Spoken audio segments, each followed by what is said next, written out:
Hello, everyone, and welcome to this week's edition of Ask Coach Marie. I'm Marie O'Neill, founder of Padma Life Coaching, and your host on this series. This is the place where you ask a question and I give my unique opinion as a life renewal coach, astrologer, and past life regression facilitator. Please know that I am not a therapist and I will never tell you what you must do. Each week on Friday, a new video is released with me answering 2 questions from the viewers. In addition to those 2 questions, I talk about various other life renewal topics. Let's get started with the questions for this week. All right. Our first question comes from Kevin, who is in Seattle, Washington. Kevin writes, I'm in my early 30s and starting to feel the pressure to figure out my life. Everyone around me seems to have it all together. House, marriage, kids, career. I'm single, renting, and unsure about my career path. Is this normal? And how do I cope with this life stage pressure? Very good question, Kevin. And what you're feeling is quite normal when you are in your 30s and sometimes even in your 40s. The first thing to know is it's best not to compare yourself to what society says you need to be doing. And also not to compare yourself to what your friends are doing. Because number one, you have no idea what's really going on with them.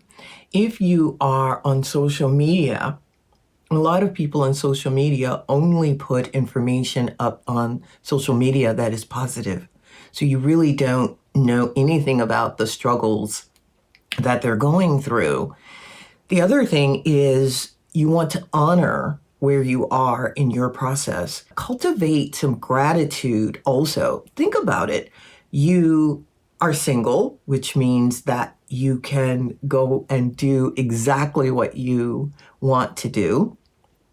You are renting, so you don't have a mortgage, you don't have upkeep, you don't have taxes. There's a lot of advantages to renting. So look at your life from the glass is full or half full versus half empty. When you're comparing yourself to someone else, you're always going to feel that you're coming up short. That's just the way it goes. So do your best not to compare yourself to anybody.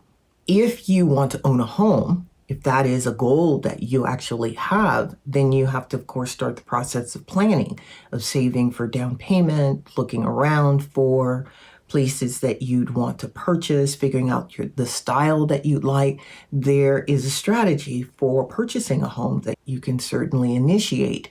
You just have to know if this is what you actually want, if it fits with you and fits with your goals and your long-term plans. Where relationships are concerned, if you're not building relationships with friends or developing friendships with people, then you want to do that. If you're looking for a romantic relationship, it's always good to become friends first before you enter into a romantic situation with anyone. So you want to get out and cultivate those friendships. Whatever it is you want to do and accomplish, you can do it. You just have to plan for it. When it comes to your career, what do you want to do? What skills do you have? Are there skills that you need to acquire by going back to school? What careers do you want? These are all questions that you would need to answer for yourself. But overall, make sure that you cultivate gratitude for where you are in the process of life. Know that what you are feeling is normal, and do not compare yourself to anyone else. Look at your life trajectory and what you want for yourself. I hope that answers your question. Please comment below. Let me know what you think. Send me an email to padmacoach@icloud.com, letting me know how you're getting on with this if you'd like to. All right. Our topic for today is cultivating self-compassion. And the reason that I'm going to talk about cultivating self-compassion is because of the question that Kevin sent in. Compassion for self is so important. It's important because it's energy. If we are hard on ourselves, we are generating certain type or quality of energy that we're putting out into the world, and we end up getting back to us what we put out. So that means that if we're hard on ourselves, there will be more external circumstances that come up that continue that mode of thinking, of being hard and just not being compassionate. When you're looking at being compassionate for yourself, you want to look at, of course, realistically where you are in your journey and honor the journey that you have been on to get to this present moment. You want to make sure that you have gratitude for where you are on this life journey. We all are in school. Earth is a school. We're here to learn. The universe does not judge us. We end up judging ourselves. It's important to honor if you make an error and move on from it and not beat yourself up about something that maybe you got wrong. The other part of this is maybe you didn't get something wrong. Maybe you just think you did. But the point is to be compassionate with self. Do something to honor yourself. Do something to make yourself feel good. And that could be as simple as going for a walk. It could be having a good meal. It could be talking to a friend. Compassion is, we a lot of times don't think that it is important, but it is. Look at other people who are less fortunate than you are. I guarantee you that will help you with putting your life into a better perspective. So I hope that helps with compassion. It's always important to be compassionate with yourself and honor where you are. All right. Our next question, our final question for today, comes from Maria, who is in Scottsdale, Arizona.